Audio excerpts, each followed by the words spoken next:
Hi, my name is Chad Joshua, and I work here in the studio writing songs and anthems for our side. I create music with heavy themes around freedom, political awakening, and anti-elitism. But today I had to put my recording on pause because I saw this horrifying article on the Gateway Pundit and decided that I should stop and say hello so that way we could discuss it. Oh, Canada, where instead of improving healthcare, they're offering assisted suicide. And should, in the event you refuse, they will keep asking you.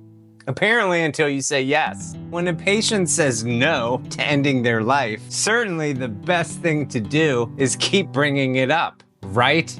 These are vulnerable people in a very trying circumstance. They're facing the fight of their life, and they're being pushed towards selective death by the very doctors whom these people rely on for hope and support. Now let's dive deeper into ethical concerns. When did doctors go from saving lives to suggesting death as a solution? This medical assistance in dying program was implemented in good faith for extreme cases, but it is now stretched far beyond that. We're seeing cases where patients are being offered assisted suicide repeatedly, even after refusal. The article discusses a story of a woman who was reminded repeatedly that death is an option, as if that is the best care Canada can offer. Think about that for a second. Doctors, whose job it is to care for the sick, suggesting death when the patient just needs more support. It raises a deeper question. Is it easier or more efficient for a system to push death than to offer the helping care that a vulnerable person needs? This isn't just about one or two cases. It's the reflection of a much larger systematic issue. When patients are pressured like this, repeatedly, it is unethical. It's a betrayal of the entire purpose of medicine. And what is the most shocking part is that it is becoming the norm, not the exception. So where do we draw the line? We all know how this global rollout works. Each of the Western society, one by one, toppled over by neo-feudalism. No, thank you. And that brings me to one giant question.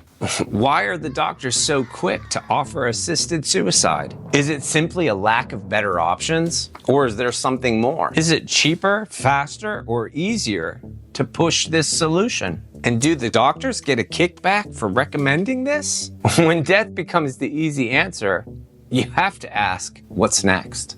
Now let's get serious. In Canada, it seems like assisted suicide is being normalized at a rate of speed faster than we can get our heads around. And that is a terrifying shift. The MAID program, which started with good intentions for extreme cases, has broadened to include people who just need more care. People who certainly haven't any need for an invitation to die. Patients are feeling pressured, not supported. And why is it becoming ever easier to push death rather than provide help? These doctors should be ashamed. This is a disclaimer.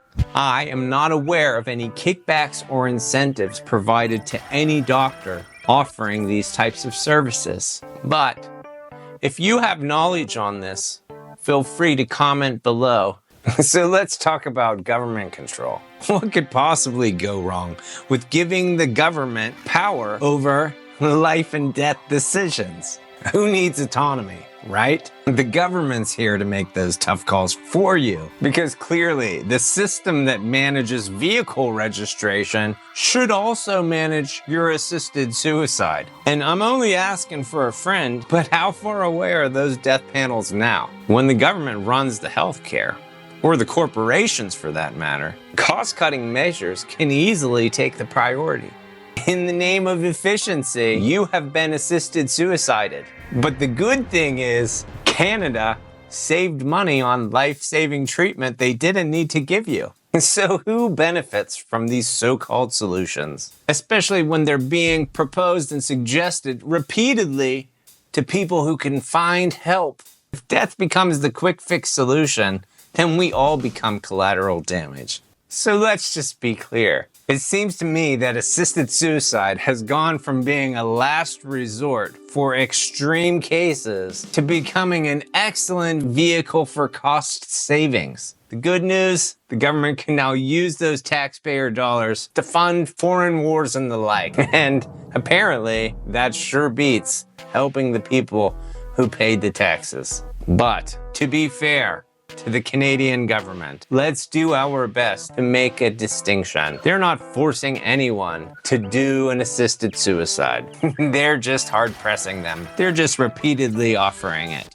But to be fair, they didn't suicide anyone that didn't ask for it. They say that assisted suicide in some extreme cases is a compassionate option, but as Canada has distinctly demonstrated, it is the precise gateway to the very slippery slope that all of those who protested its implementation warned about. What started as a rare solution has apparently turned into a dystopian nightmare. Offering this compassion to anyone outside of the circle is anything but compassionate when the offer comes again and again after each refusal. To all of my Canadian friends, all of you wonderful souls, I wish you Godspeed. To everyone, please let me know your thoughts below. In light of how heavy this topic is, I'm opting out of song promotion today. This is a terribly tricky story, and my heart goes out to those affected by this. So for now, it's goodbye, but we'll talk again soon.